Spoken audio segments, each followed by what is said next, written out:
With Russia's war in Ukraine having entered its 6th month, the United Nations estimates that at least 5,000 civilians have been killed. And with no end in sight, Moscow appears to have expanded its military objectives. Jeong Eun-joo has more. Attacks on key Ukrainian infrastructure continued over the weekend. The war has now entered its 6th month. Russian missiles hit Ukraine's Black Sea port of Odesa on Saturday, just hours after the two countries signed agreements to allow grain exports to resume.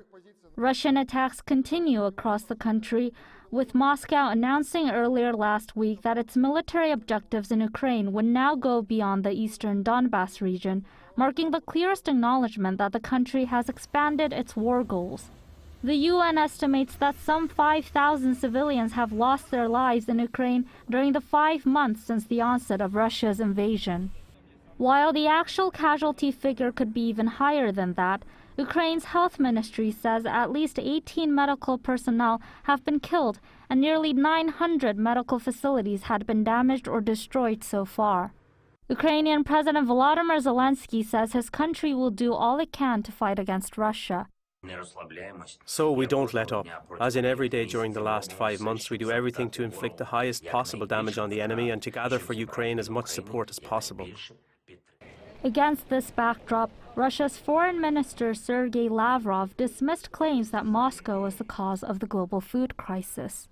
Visiting Egypt, he stressed that it was Western nations who were distorting the truth about the impact of sanctions on global food security. Lavrov added that while Moscow stands ready to resume negotiations with Ukraine on a number of issues, Ukraine and the West have not agreed to return to the negotiating table. Meanwhile, the U.S. government on Saturday urged countries, including China, to expand aid to Africa as the food crisis escalates in the region. According to the Intergovernmental Authority on Development, about 50 million people in East Africa will face a major food shortage due to historic droughts.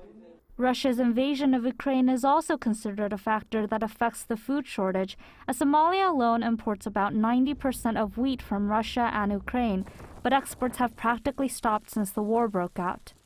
Jeong Eun-joo, Arirang News.